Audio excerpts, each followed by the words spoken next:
Friends, it gives me an immense pleasure to introduce myself. I am Dr. Ramachandra Devaru Hegade, Associate Professor of Commerce, presently working as the Principal in Government First Grade College, Ainur, Shivamogga District. Now, in this session, I am going to deal with marginal costing, a topic included in a paper entitled Methods and Techniques of Cost Accounting, prescribed for BCom 6th semester of Kuempu University, Shankarghtta, Shivamogga District. Before actually starting marginal costing, it is better to know something about cost. We know that cost of a product includes different elements of cost. They are direct material cost, direct labor cost, direct expenses. The aggregate of these three is called prime cost, to which both the variable overhead and fixed overhead are added. The resulting figure will be the cost of a product. Here we should note that costs are classified into fixed and variable. In traditional costing, as already said, the cost of a product includes both the fixed overhead and variable overhead. Up to prime cost, material, labor and direct expenses, they are variable always. But with regard to overhead, some are variable, some are fixed. So under traditional costing, also called absorption costing, in addition to the prime cost, both the variable overhead and fixed overhead are included while ascertaining the cost of a product. But in marginal costing, we ignore the fixed overhead or fixed cost while ascertaining the cost of a product. Now, it is better to understand the meaning of fixed cost or variable cost.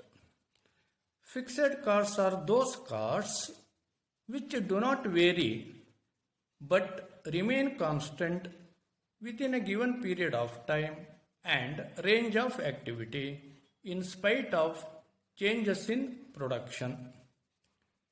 For example, rent. It is in relation to time we pay the rent. Therefore, fixed costs are also called period costs rather. On the other hand, variable costs are those costs which vary in direct proportion to any change in the volume of output. For example, direct material cost, direct labor cost, power charges, etc. vary with the changes in the volume of output. That is, when output increases, variable costs will also increase. And when output decreases, variable costs will also decrease. in a direct proportion. Here, in marginal costing, we ignore the fixed cost as already said. But there should be reason for excluding fixed cost while ascertaining the cost of a product. Since fixed costs remain constant at all levels of production, we understand that only variable costs are incurred for producing additional output. Hence, there is no reason to burden the additional output with the share of fixed costs. Accordingly, fixed costs are ignored in ascertaining the cost of a product under marginal costing. Here, marginal costing has been defined by an authority, that is, the Institute of Cost and Management Accountants, London. According to the Institute, marginal costing is a technique where only variable costs are charged to cost units, the fixed costs being written off in full against the contribution for the period. Thus, it is understood that only variable costs are considered while computing the cost of a product under marginal costing. It can be written in the form of an equation. As we know that variable costs are also called marginal costs. So, cost of a product is equal to variable costs or marginal costs, that is equal to the aggregate of direct material cost, direct labor cost, variable portion of direct expenses, and variable overhead. We understand that fixed overhead is not included in the cost of a product. Now, in marginal costing, we come across the various terms or concepts. They are contribution, profit volume ratio or PV ratio, shortly PVR. Break-even point may be called BEP. It can be expressed in terms of volume of sales or value of sales. Nextly, margin of safety, etc.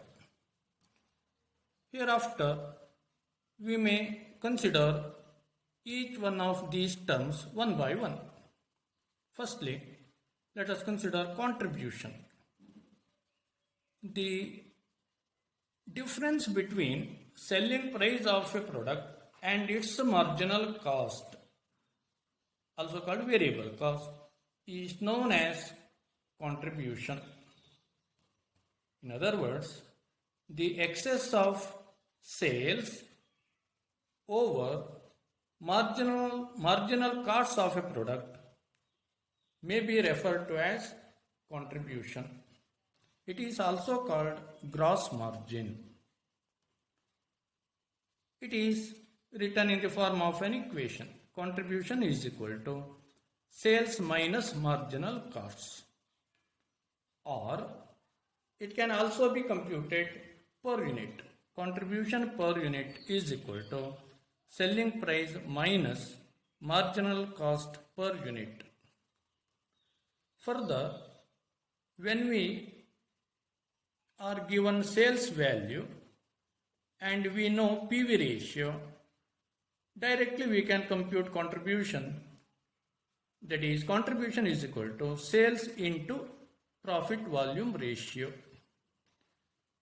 Now, basic formula in marginal costing should also be understood.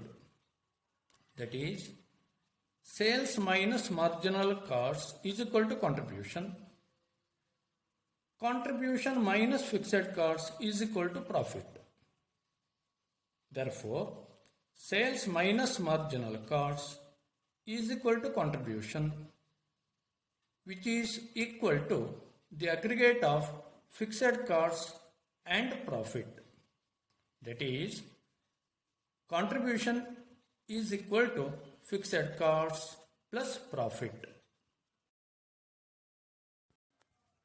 The concept of contribution can be explained with the help of an illustration. Sales supposed to be 10,000 units. Selling price rupees 8. Marginal cost per unit or variable cost per unit is rupees 5. Fixed cost rupees 20,000. Find contribution and profit.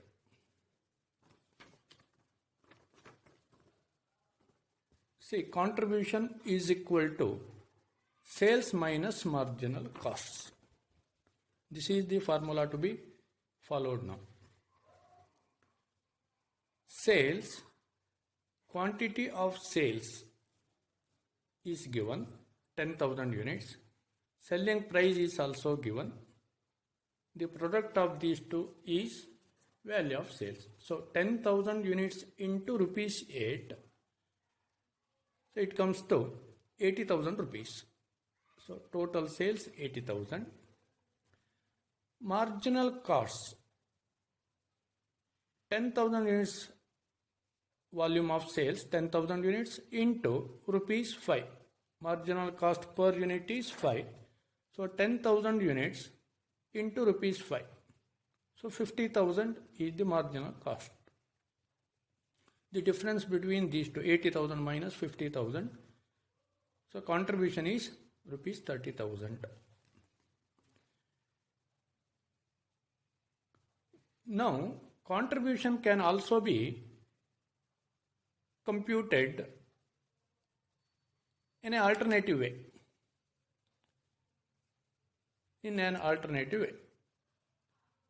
Firstly, we have to compute contribution per unit,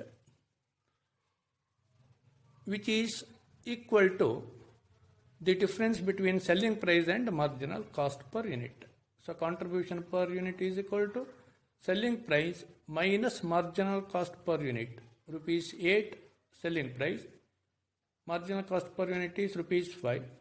So 8 minus 5 is 3. So contribution per unit is rupees 3. Now total contribution is equal to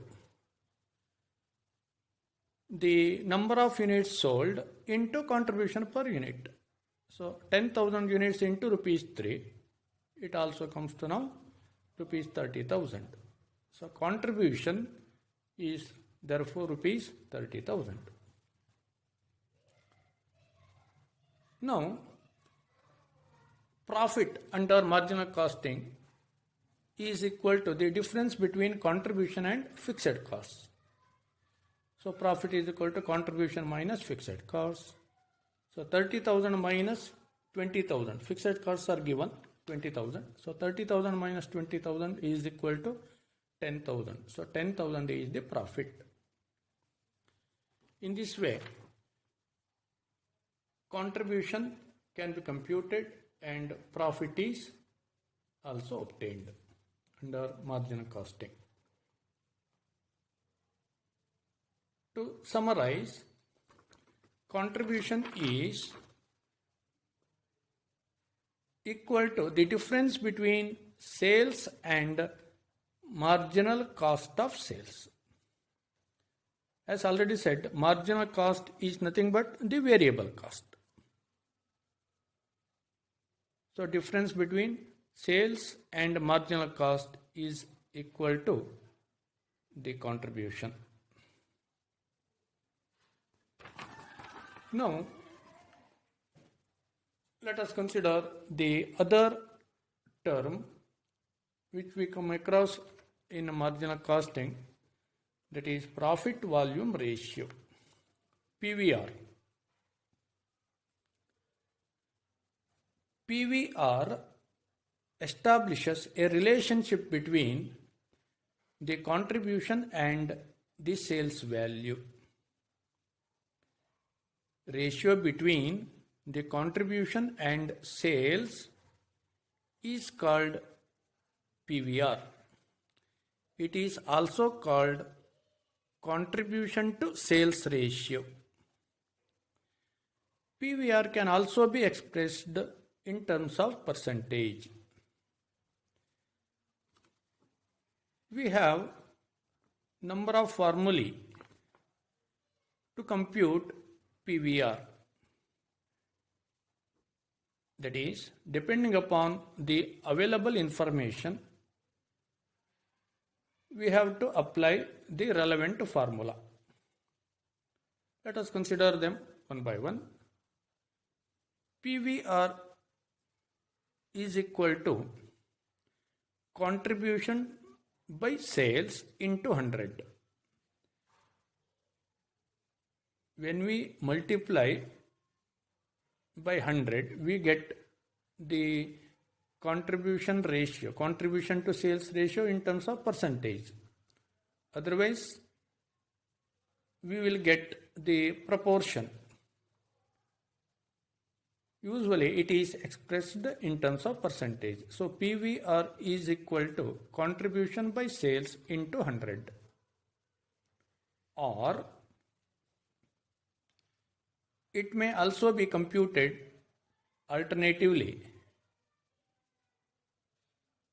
The equation is PVR is equal to 1 minus variable cost by sales.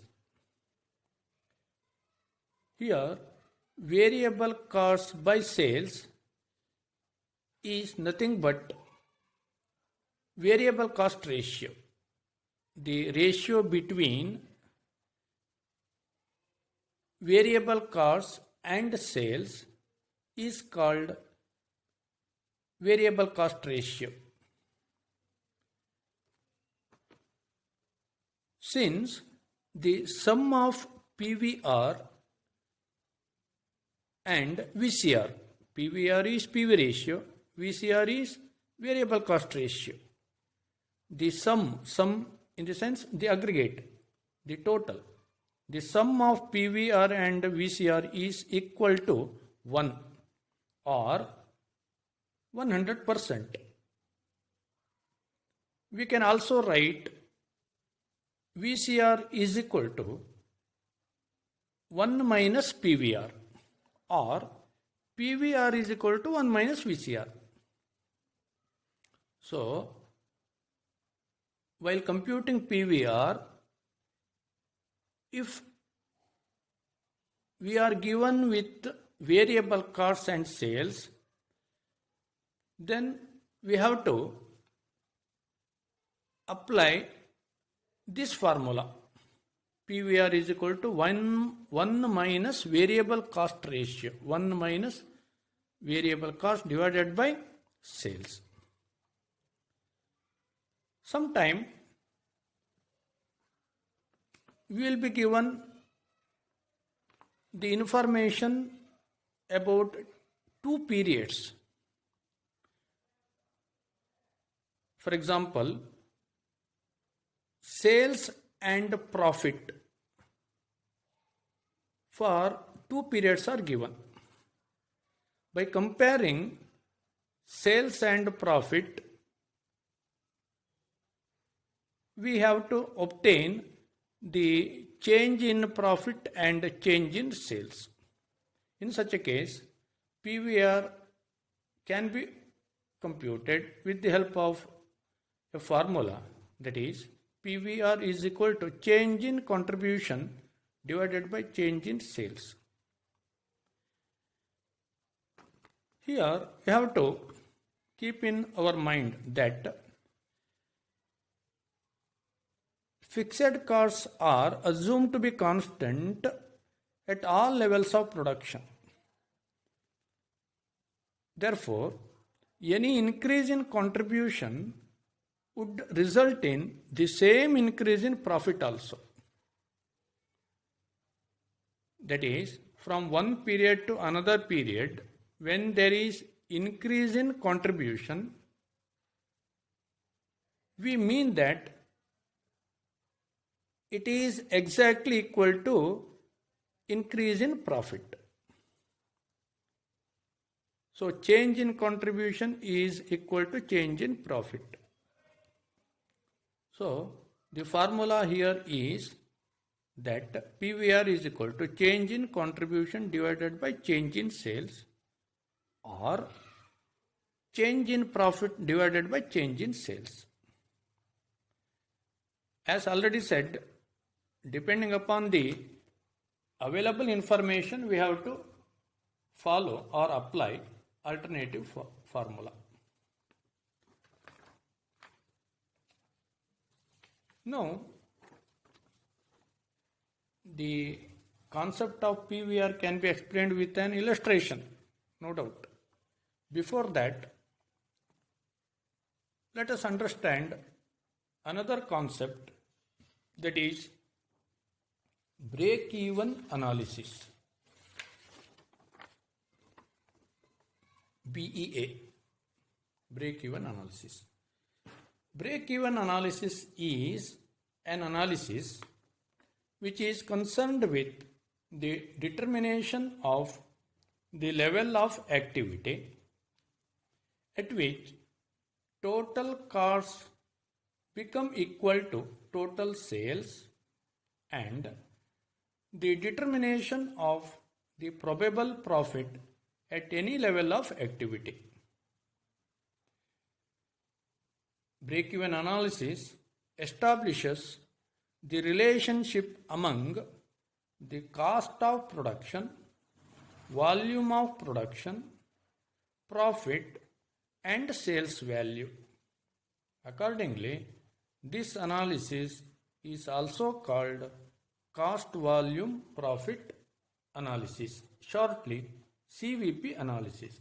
So break-even analysis and CVP analysis are one and the same.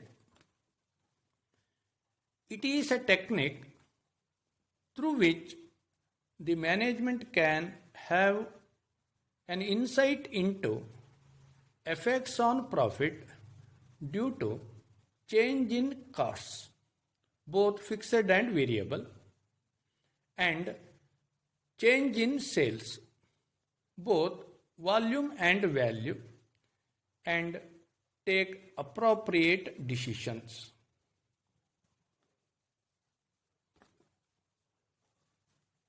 Here, the effect of